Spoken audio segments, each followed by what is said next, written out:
Hi, welcome to our channel.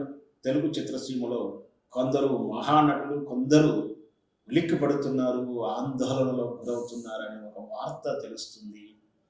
ఎందుకంటే ఇక్కడ తెలంగాణ రాష్ట్రంలో ప్రభుత్వం మారింది. తెలంగాణ రాష్ట్రంలో ప్రభుత్వం మారితే తెలుగు చిత్రసీమలో ఎందుకు ఉలిక్కి పడుతుంది? ఆ కొంతమంది ఎందుకు ఆందోళన చెందుతున్నారు? మరి ఎందుకు వాళ్ళకి భయం పట్టుకుందో వివరాలు మనం ఈ వీడియోలో చర్చిద్దాం. మనకు తెలుసు తెలంగాణ ఎన్నికల ఫలితాలు ఏంటో. అధికారంలో ఉన్నటువంటి బీఆర్ఎస్ పార్టీని కాదని కాంగ్రెస్ పార్టీకి పట్టం కట్టిన విధానం మనకు తెలుసు. ప్రజలు మార్పు కోరుకున్నారు. ఆ మార్పుకు అనుగుణంగా అయినటువంటి తీర్పు కూడా స్పష్టంగా ఇవ్వడంతో కేసీఆర్ రాజీనామా చేయడం, వెంటనే రేవంత్ రెడ్డి గారు ముఖ్యమంత్రి అవ్వడం మనందరికీ తెలిసిన విషయమే. అయితే ప్రభుత్వాలు మారినప్పుడల్లా ముఖ్యంగా ఐఏఎస్ ఆఫీసరు, ఐపీఎస్ ఆఫీసరు, కీలక పరిపాలన విభాగాలలో మార్పులు చోటు చేసుకోవడం సహజమే. తమకు అనుకూలమైనటువంటి ఆఫీసులు పెట్టడం కూడా సహజమే. దీంతో పాటు గతంలో ప్రతిపక్షంలో ఉన్నప్పుడు వాళ్ళు ఏదైతే విమర్శించారో వాటి తాలూకు కేసులను, సంఘటనలను వెలికి తీయడము, లేదా దాని మీద పరిశోధన చేయడము, గతంలో ప్రతిపక్షంలో ఉన్నప్పుడు ఏదైతే ఆయుధంగా వాడుకున్నారో వాటిని మళ్ళీ పునరంకితం చేసేలా, అంటే ఏదైతే విమర్శించారో ఆ విమర్శ తగినటువంటి డిమాండ్ చేశారో వాళ్ళ అధికారంలో ఉన్నప్పుడు వాటిని నెరవేర్చే ప్రయత్నం చేస్తారు. అందులో భాగమే ఇప్పుడు ఈ తెలుగు చిత్రసీమలో కొందరు కులికుపాటైంది. ఎందుకంటే మనకు తెలుసు గతంలో తెలుగు చిత్రసీమలో డ్రగ్స్ కేసు ఎంత మీద కలకలం సృష్టించిందో.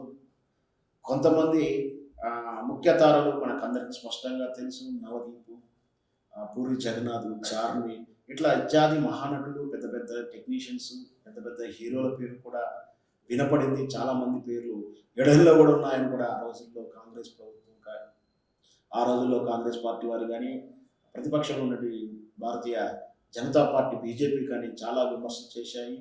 అప్పుడు యాదృచ్ఛికంగా నమోదైనటువంటి ఒక డ్రగ్స్ కేసు మూలాలు వెతుక్కుంటూ వెళ్తే తెలుగు చిత్రసీమలో చాలామంది సెలబ్రిటీలకి తోవ చూపించింది. తీగలాకి డొక్కదగినట్టు చాలా ఆధారాల ప్రకారము, చాలా ఆరోపణల ప్రకారము చాలామందిని ఐడెంటిఫై చేసి కేసులో ఇన్వాల్వ్మెంట్ చేయడం చూశాము. అందులో భాగంగా చాలామంది విచారణ కూడా ఎదుర్కొన్నారు. విచారణ అధికారులకు వెళ్ళి వాళ్ళు కూడా తమ తమ తమ వాదనలు కూడా వినిపించి వచ్చారు. పెద్ద పెద్ద హీరోలు కూడా వెళ్ళారు.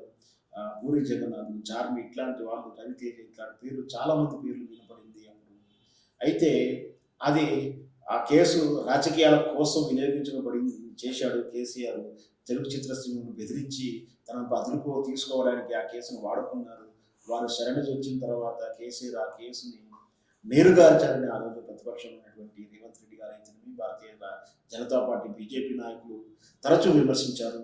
అలా విమర్శల తర్వాత ఈరోజు అధికారంలోకి వచ్చినటువంటి కాంగ్రెస్ ప్రభుత్వం అయితే వాళ్ళ గతంలో ఉన్నటువంటి నార్కోటిక్ డైరెక్టర్ మార్చేసి ఇప్పుడు సందీప్ శౌర్య గారిని నూతనంగా పదవి బాధ్యతలు చేపట్టే నూతనంగా పదవిలోకి తీసుకొచ్చారు.